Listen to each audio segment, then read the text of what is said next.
हमारा शुरू होगा उसका नाम भारतीय संविधान की प्रस्तावना या उद्देशिका। तो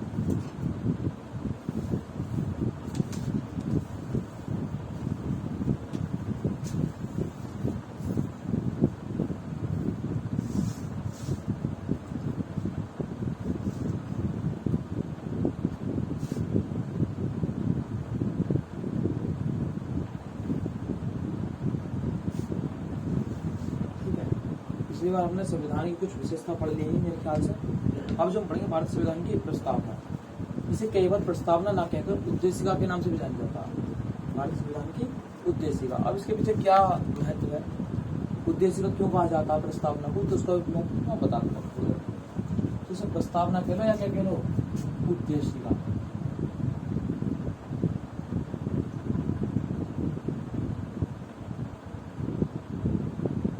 बात जो हमारी संविधान सभा बैठी थी, पहली बैठक थी, उसमें अस्थायी सदस्य चुने गए कौन, डॉक्टर सच्चिदानंद सिन्हा। उसके 2 दिन बाद दूसरी बैठक हुई, उसमें कौन चुने गए थे, राजेंद्र प्रसाद। फिर उसके बाद में जब 11 तारीख को फिर बैठक हुई थी भैया, ठीक है, तो उसमें भी बहुत सारी चीजें चुन ली गई थी। यहाँ पर कार्यकारी अध्यक्ष भी बहुत सारे चीजें। फिर 11 के बाद सीधी बैठ गई थी कब, 13। तो 13 दिसंबर को, 13 दिसंबर का 1900, बताओ कब हुई संविधान सभा की पहली कौन सी हुई थी, 46। 13 दिसंबर 1946 को जवाहरलाल नेहरू, पंडित जवाहरलाल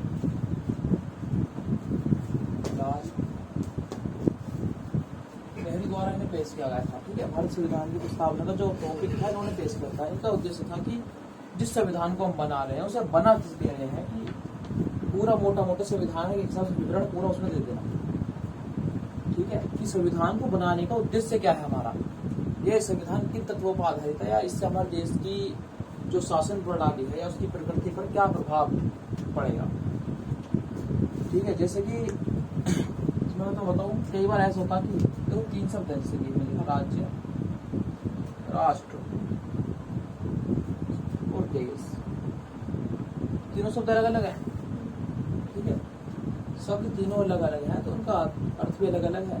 मैं कहता हूँ जैसे भारत एक देश है, उसी प्रकार पाकिस्तान भी एक देश है। तो यहाँ पर देश शब्द का जो प्रयोग किया जाता है वो कहता है भौगोलिक क्षेत्र के लिए, किसी भौगोलिक क्षेत्र के लिए जो निश्चित सीमा के अंतर्गत हो। तो जो मौसम भारत के अंदर पाए जाते हैं वही पाकिस्तान के अंदर पाए जाते हैं। एक मूवी भी है वीर जारा, शाहरुख खान और प्रीति जिंटा शायद सुनने लगे हैं। शाहरुख खान जो है प्रीति जिंटा है, उसमें गाना गाते जैसा देश है तेरा वैसा देश है मेरा, पाकिस्तान की तेरा। तो वही बात है कि देश का मतलब जिस जलवायु आपके यहाँ की स्थिति है वो दूसरी जलवायु से मैच करना। तो भारत और पाकिस्तान सेम देश है, कोई अलग नहीं, देश एक जैसे ही है। राष्ट्र का प्रयोग होता सांस्कृतिक के लिए, सांस्कृतिक चीजों के लिए जो अपनी संस्कृति से जुड़ी है, कल्चर से जुड़ी है। वहीं राज्य का मतलब होता है लोकतंत्र, गणतंत्र, इन चीजों के लिए। तो भारत और पाकिस्तान एक देश के समरूप हो सकते हैं मगर एक राज्य के नहीं हो सकते। भारत में लोकतंत्र है, कैसे होगी, गणतंत्रात्मक लोकतंत्र। तो राज्य शब्द इसलिए जो भारत को एक राज्य कहा जाता है ना, देश। देश का मतलब होगा केवल एक भौगोलिक क्षेत्र के हिसाब से बता देना। यदि हम वर्ल्ड वाइड देखते हैं तो देश कहते हैं इंडिया एज अ कंट्री, भारत एक देश है। तो देश का मतलब भौगोलिक सीमा के उद्देश्य से, भौगोलिक इकाई देश। जब आप किसी चीज को भौगोलिक तौर पर बताना चाह रहे हो,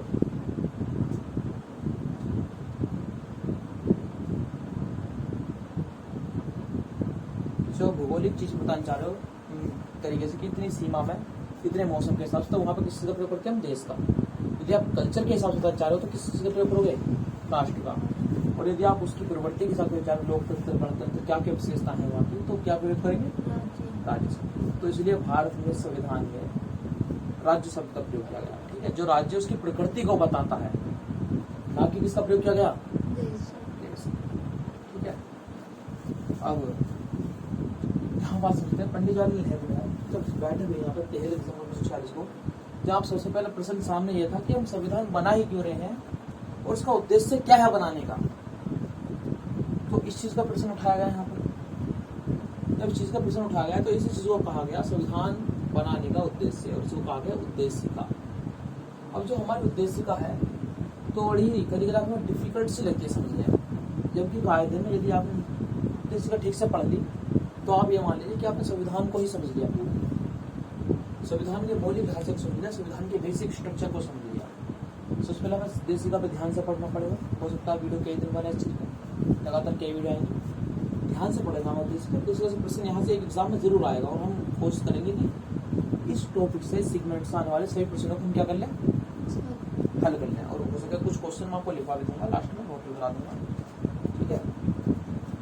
जो नोट्स है इसके वो टेलीग्राम पर आ जाएंगे, तो यदि तुम नोट्स ना बनाने की जरूरत हो तो जो उसके नोट्स में वहाँ पे जाएंगे। और हालांकि सबसे बड़ी बात है, जिस कुछ मैं बात एक्स्ट्रा बताऊँ तो पेन हाथों हाथ रखना, हाथों हाथ नोट कर लेना, उसमें वो फायदा रहेगा। वहीं रोक देना, कुछ समझ आएगा। तो जो उद्देश्य का है, सबसे पहली बात है कि ये मन में सवाल आता, उद्देश्य का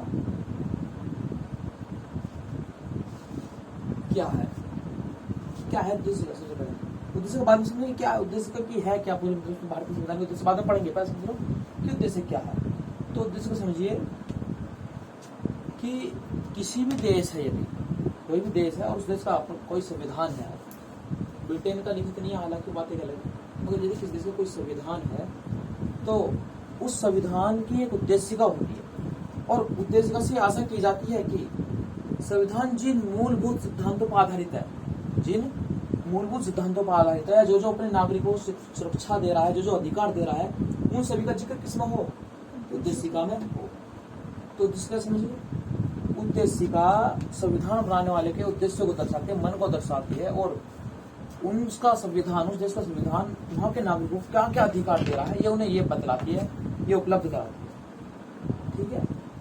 ठीक उसी प्रकार भारतीय संविधान की जो उद्देशिका है, ठीक है, वो भी भारत के नागरिकों को मिलने वाली सुविधाओं, नागरिक अधिकारों को बताती है। वो भारत राज्य की प्रकृति के बारे में बताती है कि भारत एक कैसा राज्य है, ठीक है। वो संविधान निर्माताओं की सोच को बताते हैं कि कैसी सोच थी संविधान निर्माताओं की। इसलिए कई बार हम उद्देशिका को संविधान निर्माताओं के मन की कुंजी, उनके मन की बातों को जानने के लिए प्रयोग करते हैं हम। तो संविधान की कुंजी भी कहा जाता है किसे, उद्देशिका। कई बार जब सुप्रीम कोर्ट फैसला नहीं ले पाता तो वो यहीं से उद्देशिका को पढ़कर एक सेंस लगाता कि जो इसमें शब्द लिखे हुए हैं, इस आधार से जो संविधान निर्माता थे, संविधान सभा के सदस्य थे, यहाँ पर उस शब्द का क्या अर्थ है, ठीक है। तो यहाँ से क्या निकाल लेता हूँ, स्थापित कर लेता। तो दूसरी बात है उद्देश्य क्या है पता होंगे, ठीक है। सबसे पहले उद्देश्य कहाँ है ये समझ लो। सबसे पहले उद्देश्य का जो मैटर रहा, अमेरिका संविधान में देखा गया, अमेरिकी संविधान में उद्देश्य का सबसे पहले देखने को मिला। सबसे पहले अभी भारत में आता है अमेरिका की संविधान, अमेरिका संयुक्त राष्ट्र संयुक्त राष्ट्र संघ का संविधान, ठीक है। अमेरिका के संविधान में सबसे पहले उद्देश्य का देखने को मिली थी हमें। वही बात करते हैं भारतीय संविधान की उद्देशिका या उसकी प्रस्तावना की, तो उसकी जो लैंग्वेज है, ठीक है, वो ऑस्ट्रेलिया के संविधान से ली गई है। अब लैंग्वेज कैसे, पहले आप उदाहरण समझिए। पहले अमेरिका के संविधान की जो उद्देशिका क्या कहते हैं, वो सीधी सरल कहते हैं कि हम नागरिकों को ये संरक्षण प्राप्त करेंगे, मतलब कि सीधे वहां पर कॉमन लिख रहे हैं, ऐसे लिख रहे हैं बस कि नागरिकों को यहाँ पे यह अधिकार प्राप्त होगा, फिर यह अधिकार प्राप्त होगा, मतलब लिस्ट सी बना रखी है जो चीज नागरिकों को।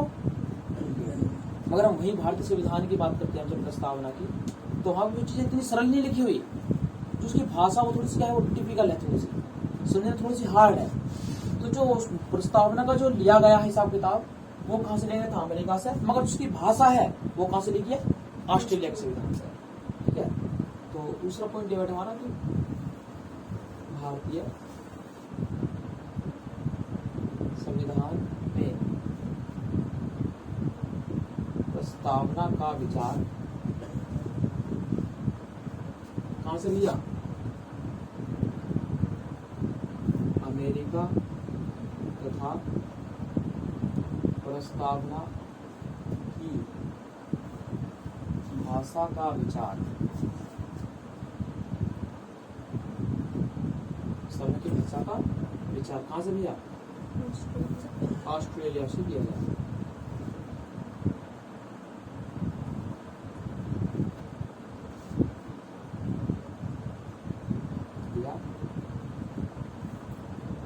तो प्रस्तावना का जो विचार है, प्रस्तावना ऊंचे भारतीय संविधान के पास है, ये विचार कहाँ से ले गया? अमेरिका की प्रस्तावना से।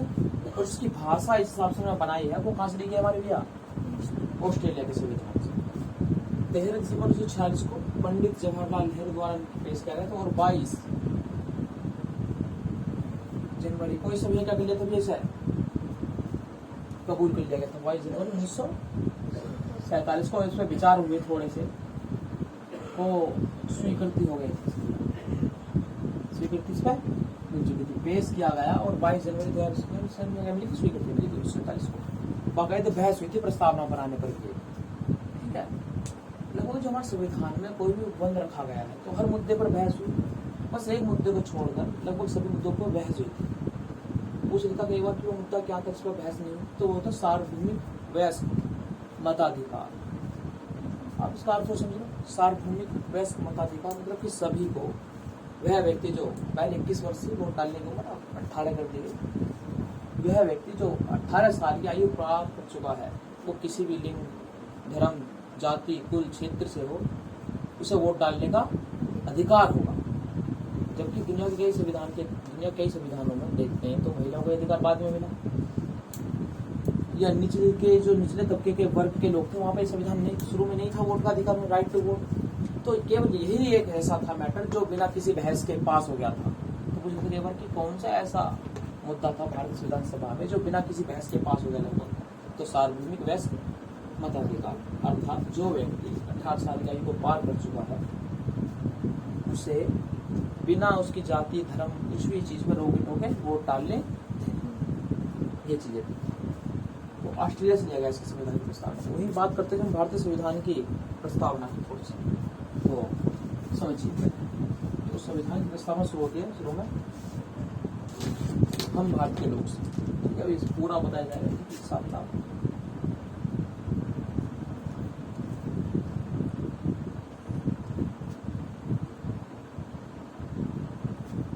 हम भारत के लोग,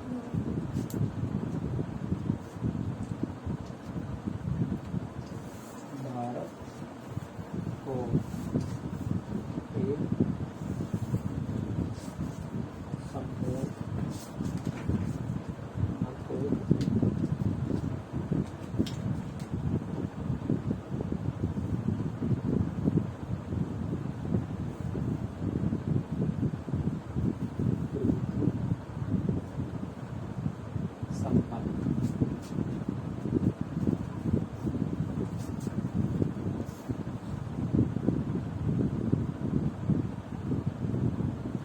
संपूर्ण समाजवादी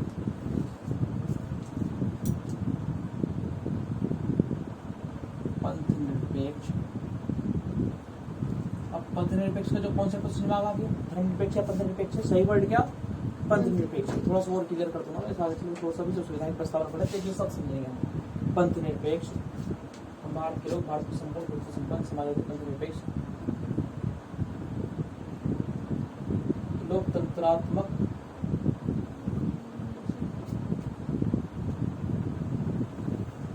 गणराज्य,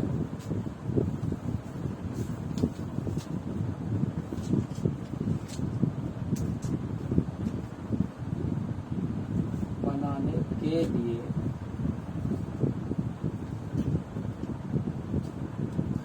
इसके समस्त नागरिकों को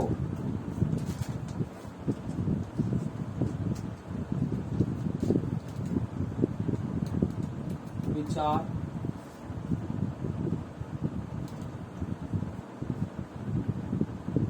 अभिव्यक्ति, विश्वास, धर्म,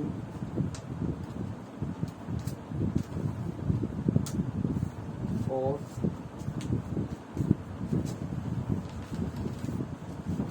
उपासना की।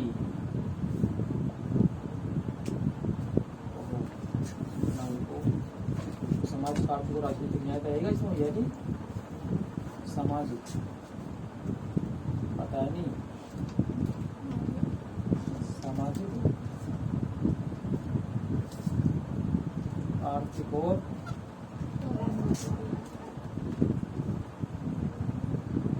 राजनीतिक न्याय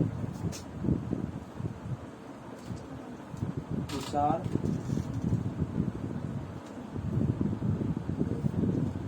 अभिव्यक्ति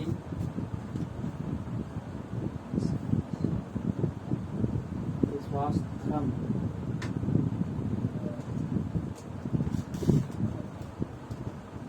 और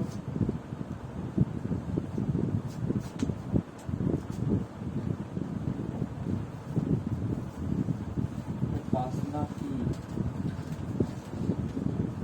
स्वतंत्रता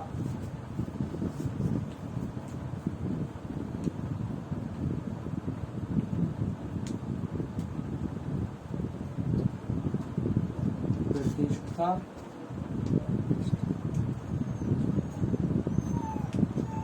और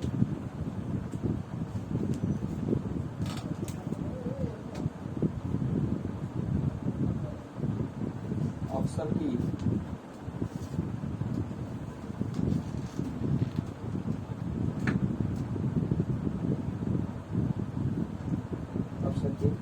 समता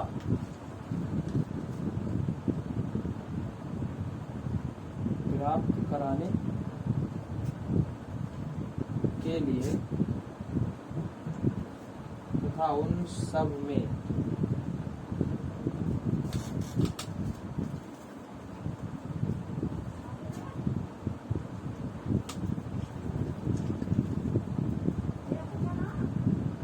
व्यक्ति की गरिमा, राष्ट्र की एकता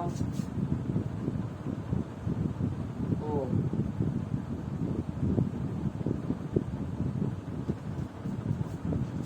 अखंडता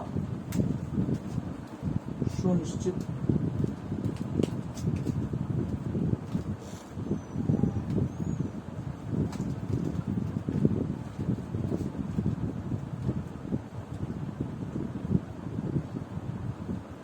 करने वाली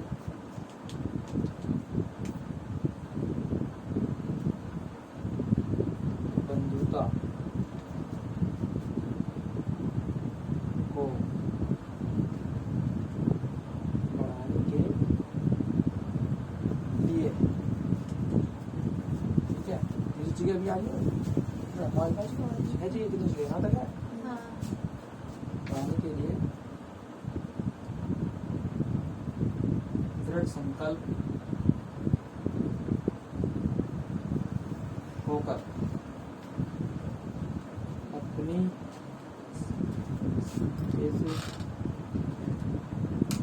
संविधान सभा में आज तारीख कह दो या दिनांक कह दो, बात भी पड़ी आपको।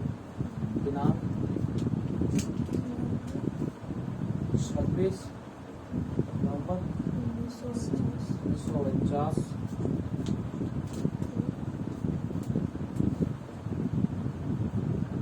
मिति मार्क्सिस्ट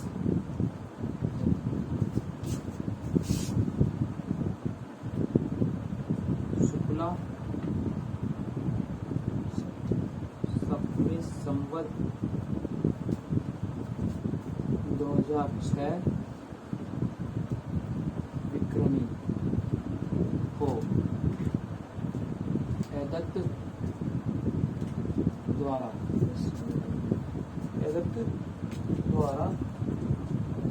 इस संविधान को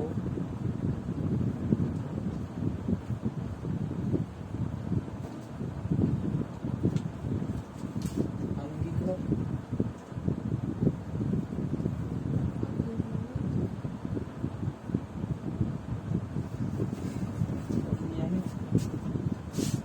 और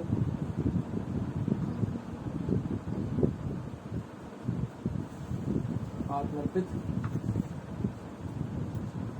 करते हैं।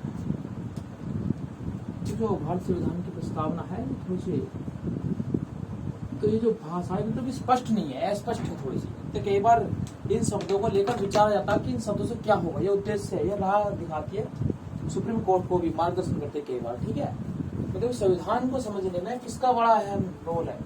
प्रस्तावना। यदि आप प्रस्तावना समझ गए तो समझ लीजिए आप संविधान समझ गए और उनके पीछे कॉन्सेप्ट समझ गए, बनाने के पीछे क्या धारणाएं थी।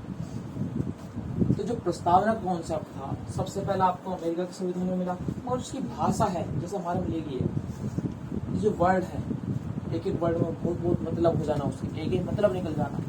ये कहाँ से ले गया? ऑस्ट्रेलिया के संविधान से लिया गया।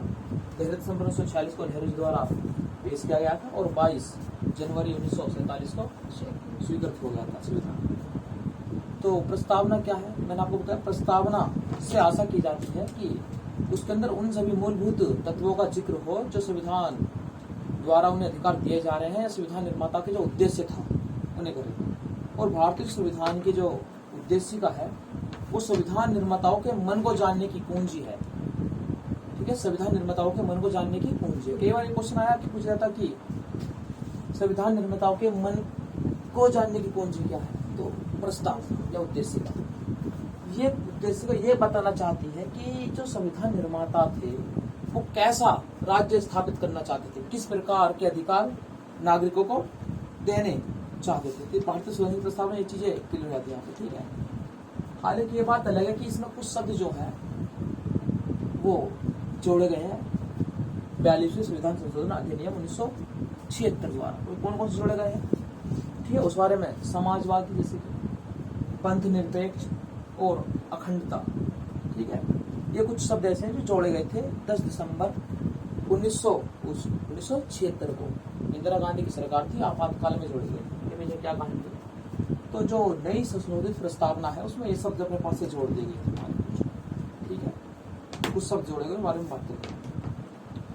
तो ये चीजें थी यहाँ पर, ये हमारे संविधान की प्रस्तावना। अभी हमें से समझना है बिल्कुल पूरी तरह से, इसमें थोड़ी सी और बात कर लेते हैं। ठीक है, थोड़ा सा इसलिए पॉइंट है।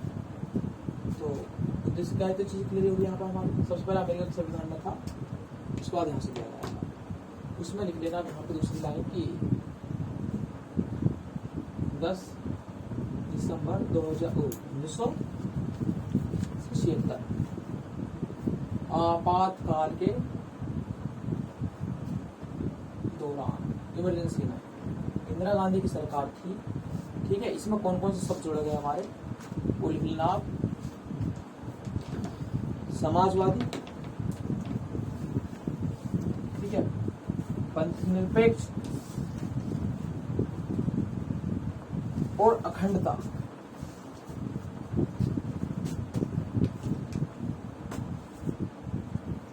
और अखंडता, ये सब सवाल जोड़े गए थे। तो ये प्रस्तावना कब के बाद की? 10 दिसंबर 1976 के बाद वाली है। उससे पहले की प्रस्तावना में ये शब्द नहीं। इसका मतलब ये नहीं ये शब्द नहीं थे तो फिर इनका आदर्श भी न दिख रहा है। इनका आदर्श था उसमें पहले से, मगर ये शब्द वहां पर मुख्य रूप से दिखे नहीं था। ठीक है, दूसरा सबसे बात तो ये जोड़े गए आपातकाल के दौरान, ये जो ब्रैड मार्केट वाले शब्द है जोड़े गए। दूसरी बात कि भारत संविधान की प्रस्तावना जो है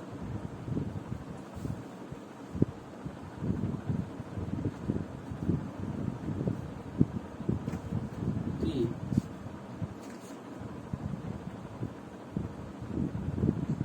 प्रस्तावना के जो पिता है किसे कहा था? वो नेहरू। ये जनक कौन है? नेहरू है। और जो लिखा था प्रस्तावना या उद्देश्य लिखा थे, जो लेखक है वो है प्रेम बिहारी नारायण रायजादा, ये लेखक। ठीक है, मूल संविधान की प्रस्तावना इटालियन शब्दों में लिखा था, इटली के शब्दों में।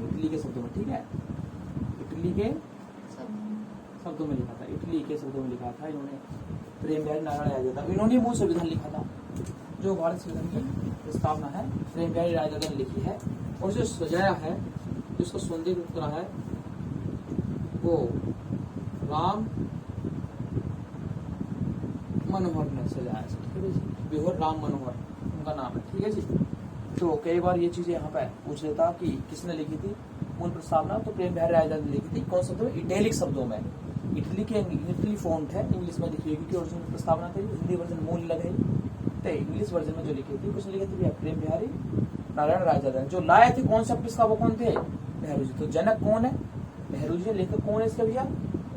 प्रेम बिहारी नारायण रायचंद, ठीक है।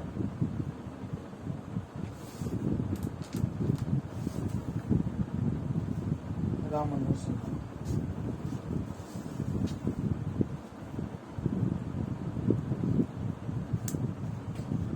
अब भारतीय संविधान की प्रस्तावना में क्या क्या चीज पता पड़ती है, इस पर बात कर लेते हैं। इसे 4 मूल तत्व पता चलते हैं, ठीक है। 4 मूल तत्व भारतीय संविधान की प्रस्तावना के 4 मूल तत्व हैं।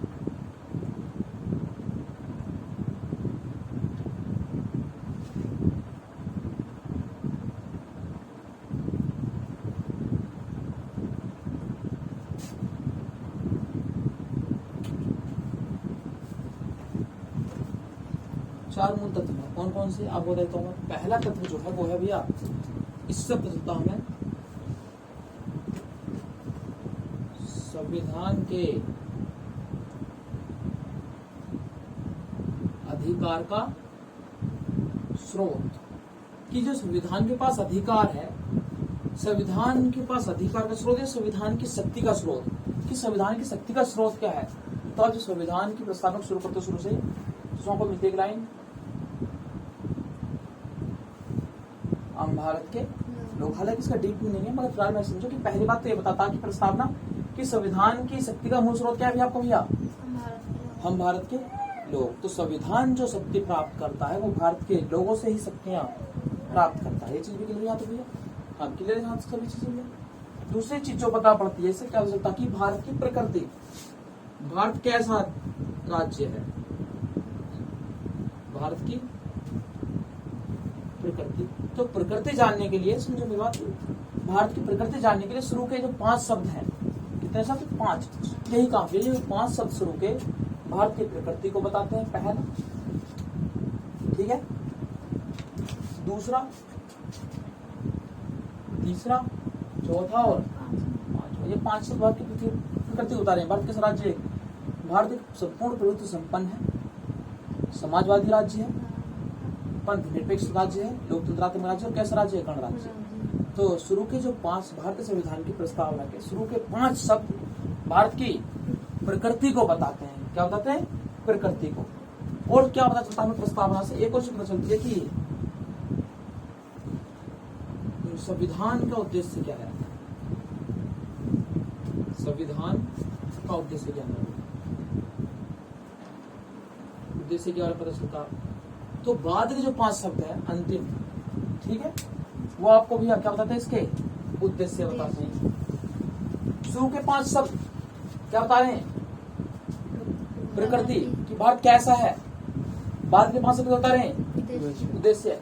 क्या उद्देश्य है? देखिए भैया जी, देखिए भारत को राज्य बना रहे हैं इस प्रकार से, समस्त नागरिक क्या क्या उद्देश्य देखिए हमारा, सामाजिक, आर्थिक और राजनीतिक न्याय देना हमारा उद्देश्य है। सामाजिक, आर्थिक और राजनीतिक न्याय और विचार अभिव्यक्ति, विश्वास, धर्म और उपासना की स्वतंत्रता, ये चीजें जो है क्या आपके उद्देश्य बता रहे हैं, ठीक है जी। क्या बता रहे हैं आपके उद्देश्य? वही जिसमें व्यक्ति की गरिमा है और राष्ट्र की एकता है, ये संकल्प के तौर पर प्रयोग किया था। संकल्प की बात संविधान का प्रयोग संकल्प है। और तीसरी जो चीज पता चलती है, चौथी जो पता चलती है हमारे लिए, वो पता चलती है भारतीय संविधान के लागू होने की तुलना, संविधान के लागू होने की तिथि। तो प्रस्तावना से पहली बात तो क्या क्या चीज क्लियर होती है? देखो वो बात करोगे कि सुप्रीम कोर्ट भी सहारा लेता प्रस्तावना का किसी केस का जजमेंट सुनाने के लिए, क्योंकि प्रस्तावना शब्द है ये दर्शाते कि संविधान निर्माताओं का विचार कैसा था, वो कैसा राष्ट्र स्थापित करना चाहते, कैसा भारत राज्य बनाना चाहते थे। तो भारत संविधान की प्रस्तावना 4 मूल तत्व है। पहला मूल तत्व आपका संविधान के अधिकार का स्रोत क्या है, ये बताती है प्रस्तावना। संविधान कहाँ से अपने अधिकार प्राप्त कर रहा है। दूसरी ये बताती है कि भारत की प्रकृति क्या है, भारत किस तरह का बनेगा। और तीसरा संविधान के उद्देश्य क्या क्या है, और संविधान लागू होने की तिथि का भी क्या करती है जिक्र करती है इसमें। जो कि हमारी कब की तिथि है, देखो बनने की तिथि यहाँ पे आपकी है 26 नवंबर 1949, संविधान के बनने की तिथि है आपकी, और जो लागू होने की तिथि वो कब है 26 जनवरी 1950 को। ठीक है, संविधान हालांकि इस दिन से कुछ छोटा सा भाग लागू हुआ था, तो संविधान बनने की तिथि का घोषित करते हैं, लागू होने की तो यहाँ पर ना कह सकते, बनने की है, तो लागू होने की तिथि नहीं, बनने की तिथि, पूर्ण होने की तिथि, पूर्ण होने की तिथि, पूर्ण हो गया संविधान, पूर्ण होने की तिथि के बारे में बताती है। इतना संविधान संविधान की प्रस्तावना के बारे में क्या है, किसके द्वारा पेश किया गया है, कब 13 दिसंबर 1946, पास कब हुआ 22 जनवरी 1947 को। प्रस्तावना क्या है, किसी देश की प्रस्तावना से क्या उम्मीद की जाती है, प्रस्तावना एक लिखित रूप में होती है किसी संविधान के, और यह बताती है कि उसके देश के संविधान द्वारा वहाँ के नागरिकों को क्या क्या चीजें अधिकार प्राप्त है। ठीक है, हर यही एक अच्छा संविधान वही होगा जिसकी संविधान की प्रस्तावना में स्पष्ट रूप से बता दिया जाएगा कि ये चीजें यहाँ के नागरिकों को मिली हुई हैं, ये सरकार की जिम्मेदारी है, ये ऐसा करना चाहता है। प्लस प्रस्तावना कई बार हमें ये भी बताते हैं कि जो संविधान निर्माता थे वो भारत के प्रति कैसी सोच रखते थे और नागरिकों को क्या क्या देना चाहते थे। तो इसलिए कई बार संविधान निर्माता जो थे उनके विचारों को जानने के लिए सुप्रीम कोर्ट इसका सहारा भी लेता, इसका प्रस्तावना का। इसलिए इसे संविधान निर्माताओं के मन को जानने की पूंजी भी कहा जाता की। ठीक है, दूसरी बात, जो संविधान की जो सबसे पहले प्रस्तावना वाला संविधान था वो कौन सा था, अमेरिका। तो अमेरिका के संविधान में जो प्रस्तावना यदि आप देखोगे तो बहुत ही, आप नेट सर्च मारना अमेरिका के संविधान की प्रस्तावना, उसमें बिल्कुल सरल लिखा हुआ कि हम नागरिकों को ये देते हैं, नागरिकों वो देते हैं, नागरिकों को ये देते हैं, नागरिकों को वो देते हैं। तो हमने प्रस्तावना का कॉन्सेप्ट तो उनसे लिया, प्रस्तावना होनी चाहिए हमारे पास से, मगर प्रस्तावना की भाषा कैसी होनी चाहिए ये हमने कहाँ से लिया, ऑस्ट्रेलिया से। अब इस मामले में कई बार लोग कहते हैं कि स्पष्ट होना अस्पष्ट होने से ज्यादा बेहतर है, या अस्पष्ट होना स्पष्ट होने से ज्यादा बेहतर है। बताइए जरा, आप आपको सोचिए। जैसा भारत अमेरिका के संविधान की बात करते हैं तो आपको स्पष्ट रूप से कहते हैं कि हम ये चीज देते हैं, मगर भारतीय संविधान स्पष्ट रूप से बताता है, मगर कई बार इन चीजों का डीप मीनिंग इनके स्तर से उठकर कई बार अलग भी पहुंच जाता है।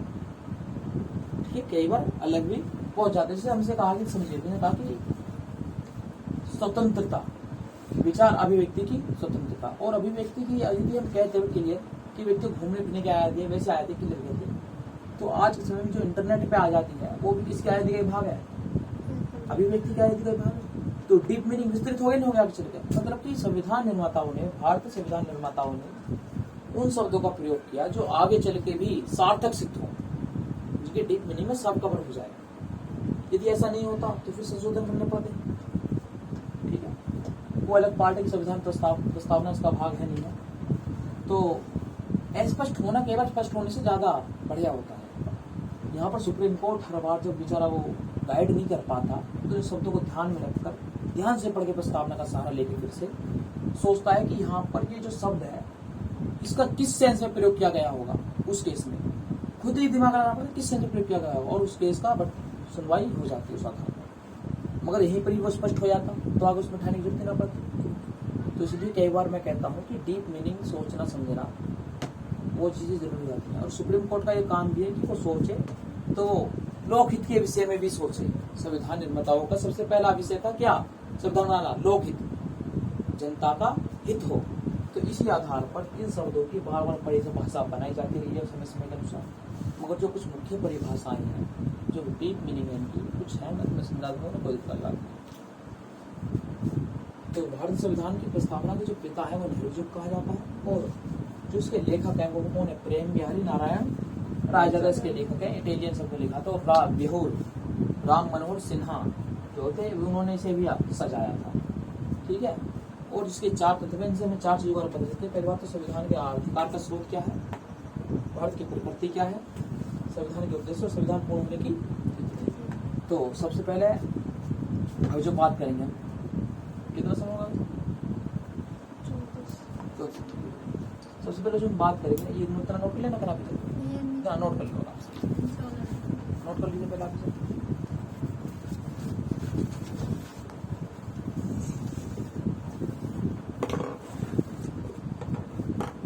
और इन्हें ब्लैक पेन से निकालना, इनके विषय में लिखूंगा मैं तुम्हारे में उदाहरण। ठीक है। भैया इनकी हाँ मुझे ये वाली वो तीन में मैं लिखवाऊंगा तो मैं चीजें यहाँ पे चीजें ना बोर्ड पे लिखवाऊंगा, इसलिए ये लिखवाऊंगा।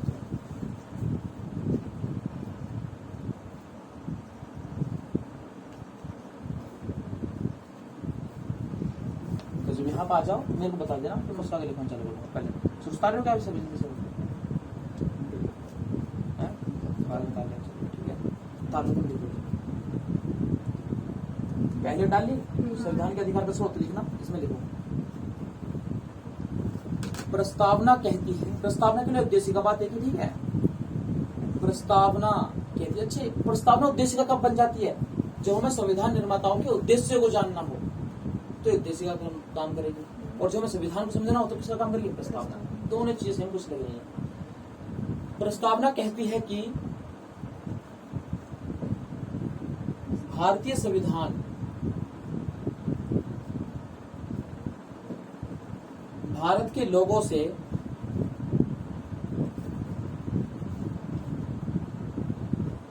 शक्ति का अधिग्रहण करता है।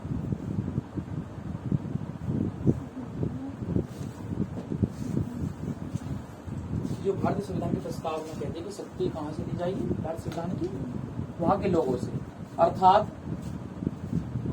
भारत की जनता ही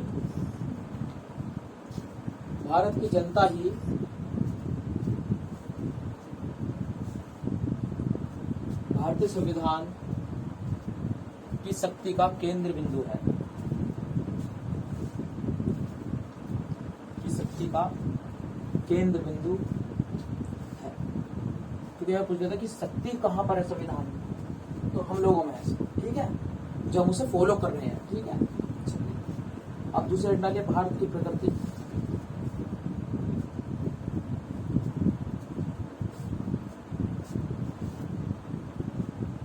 देखेंगे प्रस्तावना यह घोषणा करती है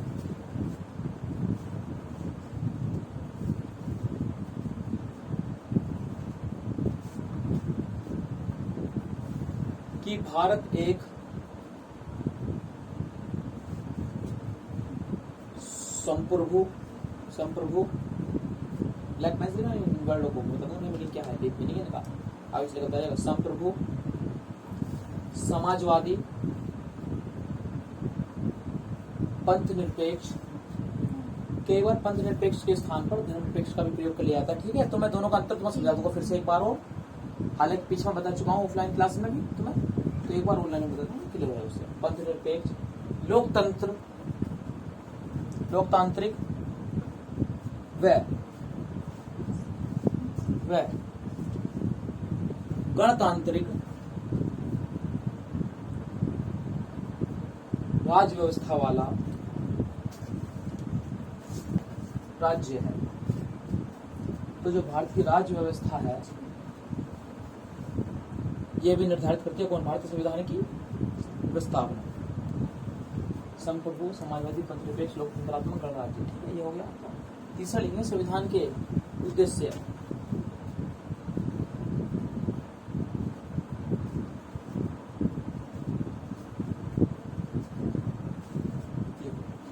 भारतीय संविधान के उद्देश्यों में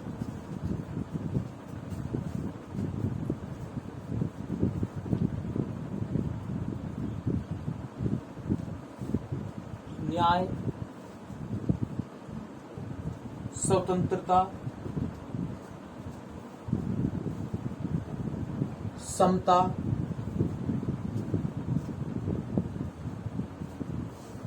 व्यक्ति की गरिमा,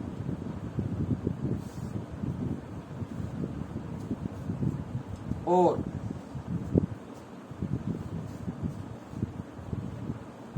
बंधुत्व, ये सभी क्या भी हमारे उद्देश्य हैं। देखिए कितने शब्द में, देखिए जरा। अब न्याय जो है, कितने न्याय देता भारतीय संविधान हमें? 3 प्रकार के न्याय। ये तीनों जो है किसका रूप भैया? न्याय का रूप है। और फिर क्या देता है? फ्रीडम देता है। किस किस चीज की?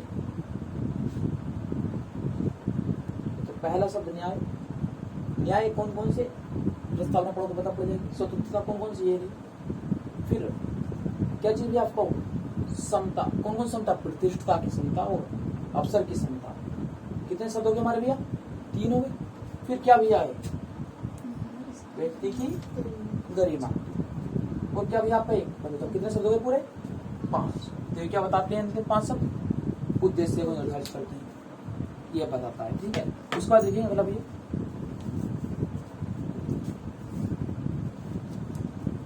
संविधान बनने की, संविधान के पूर्ण होने की तिथि।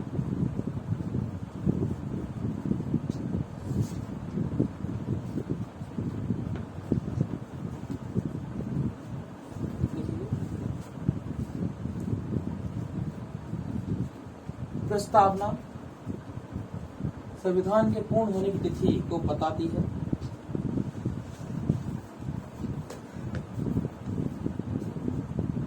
पूर्ण होने की तिथि को बताती है, जो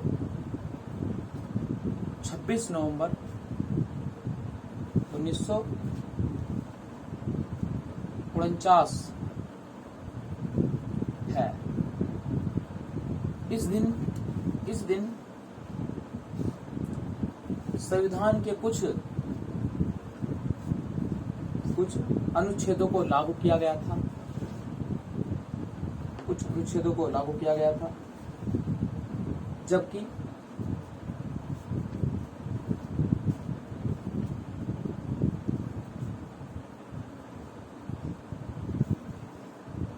पूर्ण रूप से कब? 26 जनवरी 1950 को लागू किया गया।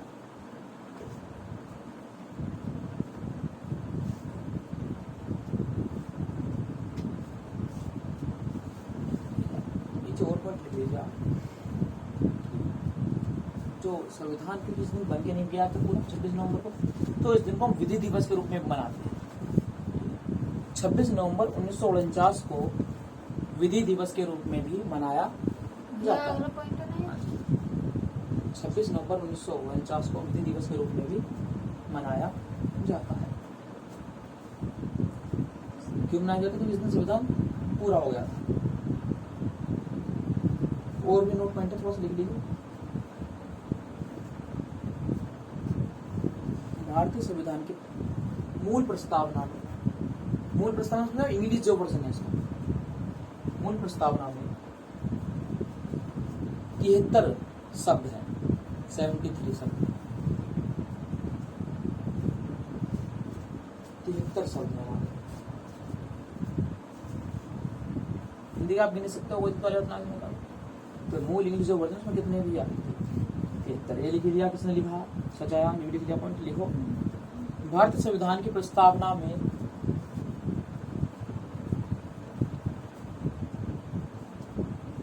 अब तक केवल एक बार संशोधन हुआ है।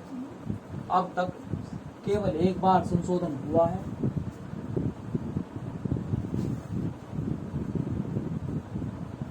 ठीक है, कब हुआ था? 10 दिसंबर 1946 आपातकाल के दौरान इंदिरा गांधी की सरकार में। देखो 10 दिसंबर संशोधन हुआ है, 10 दिसंबर 1976 में। ब्रैकेट में 42वां संविधान संशोधन, ये जो था आपका, ये 42वां संविधान संशोधन था आपका 42।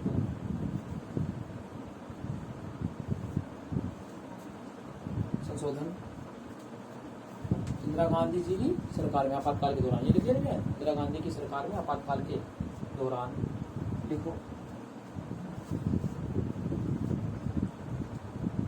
इस संशोधन द्वारा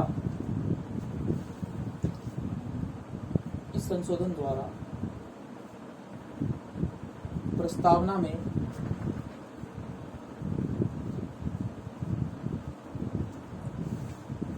समाजवादी,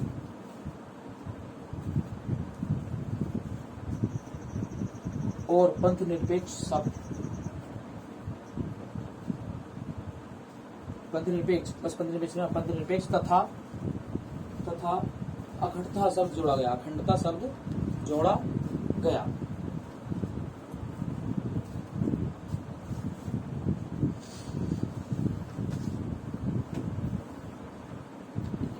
शब्द जुड़ेगा। ये जो मेन फैक्टर थे इसके, ये चीज़ें इसमें होगी। समझ गए प्रस्तावना में क्या क्या हुआ तक, ये चीज़ आगे मत रखनी है आपको यहाँ पर, कुछ दिमाग से पढ़ते जा रहा अभी तक। आगे क्लियर प्रस्तावना क्या है प्रस्तावना, एक बार संशोधन हुआ केवल, कब वो भी 42 संविधान संशोधन अधिनियम इंदिरा गांधी की सरकार में हुआ था, ये सब जोड़े गए थे उसमें। ठीक है, इंग्लिश वर्जन ये किसने लिखा है, ये पूरी बात करेंगे, इस पर क्या क्या बात करेंगे, अब उसके मीनिंग क्या क्या है इस चीज़ पर बात करनी पड़ेगी। ये काफ़ी डीप जाएगा बहुत ज़्यादा, ठीक है, डीप जाएगा इस चीज़ में, बात काम से करनी पड़ेगी, कोई दिक्कत वाली बात ना उसमें। तो एक चीज़ लिख लो, जहाँ संविधान की भाषा, जहाँ संविधान की भाषा संदिग्ध और अस्पष्ट है,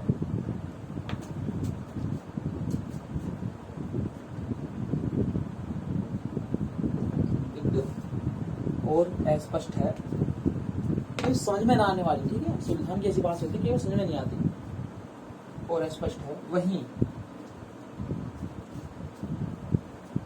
उद्देश्य का संविधान निर्माताओं के आशय को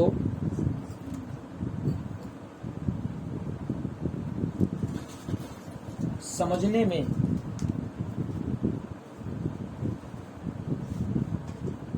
सहायक है,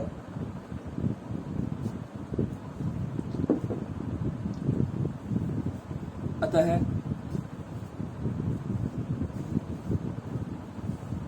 यह संविधान निर्माताओं के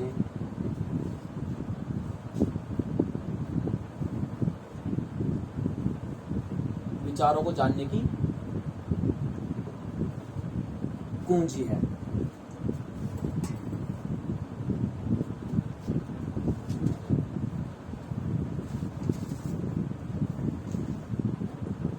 ठीक है, अब प्रस्तावना का अर्थ समझते हैं, डालें प्रस्तावना का अर्थ। एक चीज पे डीपली थोड़ा सा पता चलेगा, इसमें कुछ ना समझा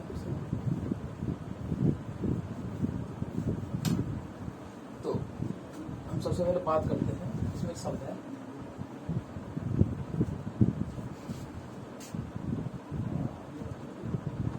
क्या चीज, सबसे पहले अर्थ में क्या चीज समझेंगे, इसमें एक शब्द है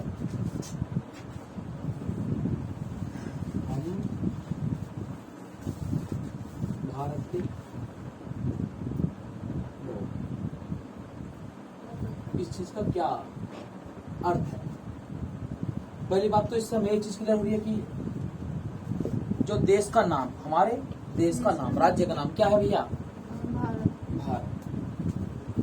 अर्थात भारत, हम भारत के लोग से पहले चीज स्पष्ट हो रही है कि हमारे देश का नाम भारत अर्थात इंडिया होगा, आर्यवर्त नहीं होगा, महाभारत नहीं होगा, समझ रहे हो, जो अन्य नाम है हिंदुस्तान भी नहीं होगा, तो एक ही नाम है संवैधानिक तौर पर हमारे देश का भारत, अंग्रेजी में इंडिया। पहली बात ये क्लियर हुई। दूसरी बात इससे पता चल गया कि जो पहली बात तो मैं पता चली, नाम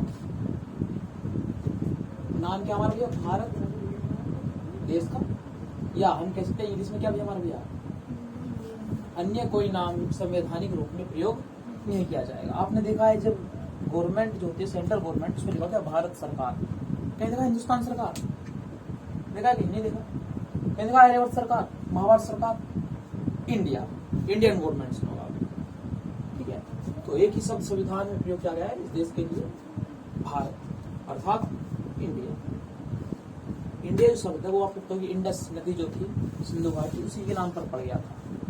कुछ लोग इसे पुराणों से भी जोड़ देते हैं कि भरत नाम था, उसके आधार पर देश का नाम भारत पड़ा, मगर जो हकीकत तो यह है कि जो ज्योग्राफिकल जो कंडीशन है, जो भौगोलिक स्थिति है भारत देश की, वो सिंधु घाटी के पास थी, तो सिंधु नदी को इंग्लिश में इंडस कहते थे, तो उसी के पास वाले क्षेत्र को क्या कह दिया गया, इंडिया कह दिया गया, क्या कह दिया गया, इंडिया कह दिया गया। और ऐसे ये सब हिंदू जो है, सिंधु नदी और हिमालय के बीच के शब्दों को, बीच के जो जनजाति रहने वाली थी, हिमालय और सिंधु नदी के बीच लोगों को हिंदू कह दिया गया। ऐसा भी कहा जाता, कुछ लोग कहते हैं कि हिंदू शब्द एक गाली है, ये अपवाद है कि गाली भी है। कुछ लोग कहते हैं कि अलग पहचान के लिए था, क्योंकि विशेष परिभाषा इसकी कोई मिलती नहीं है हिंदू शब्द की, तो अलग अलग सबके अलग मायने हैं, हमें ज्यादा डिबेट में ना पड़ेगा। पहली चीज में क्लियर यहाँ से भारत का क्या चीज है यहाँ पर, तो जो संविधान के उद्देश्य का जो आरंभ होता है वो आरंभ होता है हम भारत के लोग से। इसका मतलब ये भी है कि संविधान की जो शक्ति का स्रोत है, संविधान की शक्ति का स्रोत, संविधान की शक्ति का स्रोत कौन है, हम भारत के लोग हैं, हम इसका केंद्र बिंदु है। पहली चीज नाम पता चलिए हमारे देश का, दूसरी पता चलिए हम भारत के लोग से कि संविधान की जो शक्ति है, जो संविधान हमसे शक्ति किसे प्राप्त करा है, हम भारत के लोगों से। तीसरी चीज हमें यह पता चली कि जो संविधान को जो बनाया है, ठीक है, संविधान को बनाने में किसका योगदान है भैया, भारत के लोगों का। अब भारत के लोगों ने सीधा सब रूप से मतलब डायरेक्ट ना बनाया हो, बनाने में भारत के लोगों, हम कह सकते हैं प्रतिनिधि, प्रतिनिधि थे आम जनता के, क्योंकि संविधान सभा में सभी लोग तो गए नहीं थे, इंडायरेक्ट चुनाव हुए थे, जो पढ़े लिखे व्यक्ति थे वो गए थे, मतलब 10 लाख पर एक व्यक्ति वही तो गया था चुनकर। प्रतिनिधि थे, कोई भारी सदस्य नहीं था, नहीं तो था। संविधान सभा में सभी सदस्य कैसे थे भैया, हमारे भारतीय थे, इंडियन थे। वो बात अलग है कि वो सुरक्षा की जो जिम्मेदारियां थी वो किसके हाथ में थी, वो भी ब्रिटेन के हाथ में थी, जिसे गवर्नर जनरल कुछ पद भी उनके बने हुए थे, मगर वे संविधान सभा के सदस्य भी नहीं थे। तो पहली चीज हमें पता पड़ती है नाम की, दूसरी पता संविधान शक्ति का स्रोत, तीसरी चीज हमें यह पता पड़ती है कि भारत की जो संविधान है उसको जो बनाया गया है उसको भारतीय लोगों द्वारा बनाया गया है, भारत के लोगों द्वारा बनाया गया है, या उनके चुने गए प्रतिनिधियों द्वारा बनाया गया है। कोई भारी सदस्य या किसी अन्य देश के हस्तक्षेप द्वारा बनाया नहीं गया, उस चीज में ये पता पड़ती है, ठीक है। तीसरी हमें पता पड़ती है कि जो अब भारतीय संविधान की शक्ति का स्रोत भी क्या है भैया, जनता है, और जो भारतीय संविधान की संप्रभुता कौन है भैया, वो जनता में नहीं था। भारतीय संविधान की संप्रभुता, हालांकि सब कुछ डिफिकल्ट लग रहे होंगे, संप्रभुता समझे आगे चल के एक्सप्लेन कर दूंगा ना। संप्रभुता जनता में नहीं था, कहाँ की जनता में, भारत की जनता में, ठीक है। यह है भारतीय संविधान, उसकी संविधान की इच्छा का परिणाम है, इच्छा का परिणाम है। अब संविधान की इच्छा नहीं चलती, यहाँ पर बात चलिए संविधान जो निर्माता होते हैं उनकी इच्छा थी कि जो सबसे बड़ी पावर होती है किस देश के पास में, तो वो पावर होती है कौन सी भैया, संप्रभुता। और वो संप्रभुता कहाँ के हाथों में डाल दी, लोगों के हाथों में डाल दी, ठीक है, कि तुम आओ शासन चलाओ, अपने हिसाब से देश को उभारो या डुबाओ, तुम कुछ भी करो, यहाँ की सरकार के हाथ में, वो संप्रभुता कहलाती सकती है। अपने देश के आंतरिक और बाह्य फैसले लेने की जो शक्ति है किसी देश के पास भी, वो क्या कहलाते हैं, संप्रभुता कहलाती है। तो यहाँ पे हम फैसला कौन लेगा, हम ही लेंगे फैसला। वो बात अलग कि हम डायरेक्ट नहीं लेते, हम कुछ प्रतिनिधियों को चुनते हैं, वो प्रतिनिधि आकर संसद में बैठते हैं और वो फैसले लेते हैं, मगर फिर भी देखा जाए तो फैसले को ले रही भारत की जनता ही दे रही है। तो ये इच्छा भारतीय संविधान की इच्छा का परिणाम है। ये भारतीय संविधान की इच्छा ना होकर ये संविधान निर्माताओं की इच्छा वो दर्शाती है, ठीक है। दूसरी बात की ये जो शब्द है हम भारत के लोग, ये देखने को लगता है ऐसे ही एक अमेरिका का जो संविधान है उसमें शब्द दिया हम संयुक्त राष्ट्र संघ के लोग। तो पूछ लेता कि पहला पैराग्राफ किस देश के संविधान से मिलता है हमारा भैया, अमेरिका के। वहां की शुरुआत होती है हम संयुक्त राष्ट्र संघ के लोग, चार्टर से मिलती है। यहाँ पर कहते हैं हम भारत के लोग, तो वहां पे ऐसे मिलती है, तो हम लोग संविधान से मिलती है, ठीक है। उसके समरूप है, उसके समान है, तो ये चीज क्लियर हुई। हम भारत के लोग क्या क्या बताते भैया, हम भारत के लोग का क्या मतलब समझ आया भैया। पहली बात ये नाम बता रहा देश का, फिर ये बता रहा शक्ति का स्रोत क्या है, ठीक है। फिर तीसरी चीज जो आपको बता रहा है, क्या बता रहा है कि वह संविधान सभा में जो भाग लिया था वो कौन थे, हम भारत के लोग ही थे, हमारे प्रतिनिधि चुने हुए, इसमें कोई भारी सदस्य नहीं था। हमने चौथी से बताया कि संविधान जो संपर्क होता है वो जनता में निहित है। और जो पांच कई बार यहाँ पूछ लेता, वो पूछ लेता कि कहाँ के संविधान से मैच करती है लाइन शुरू की, तो संयुक्त राष्ट्र संघ के संविधान से, उसकी भी लाइन शुरू की यही, इसकी भी लाइन शुरू की यही। कल बात करेंगे हम इस पर संपूर्ण पुरुष संपर्क यानी कि संपर्कता पर, इसे आराम से समझेंगे कल डीप में नहीं। तो इतना समझाया भी आज के लिए, इतना ही बहुत है। नोट्स आपको टेलीग्राम पर शायद मिल जाएंगे, जैसे ही प्रस्तावना पूरी होगी मिल जाएंगे। टेलीग्राम चैनल का लिंक डिस्क्रिप्शन में है, वहाँ से ज्वाइन कर लीजिए। ये इसके नोट्स अलग बनाने पड़ेंगे, इसका भी कौन सा ट्यूशन बना लेना।